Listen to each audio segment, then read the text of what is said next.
Police station Arvi येथील गुन्हे प्रकटीकरण पथकाची विदेशी दारू वाहतूकबाबत कारवाई.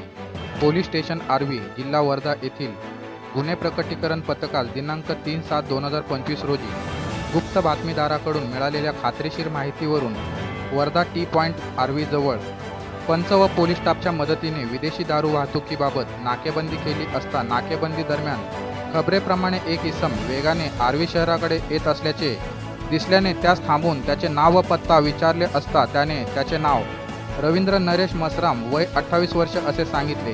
गाडीची पंचासमक्ष पाहणी केली असता अल्टो गाडीचे मागील सीटवर किंमत ₹4,83,900 रुपयाचा विदेशी दारूचा माल मिळाल्याने मोका जप्ती पंचनामा कारवाई करून जप्त करण्यात आला. आरोपी विरुद्ध पोलीस स्टेशन आर्वी येथे महाराष्ट्र दारूबंदी कायद्यान्वये व मोटर वाहन कायद्यान्वये गुन्हा नोंद करून पुढील तपास सुरू आहे.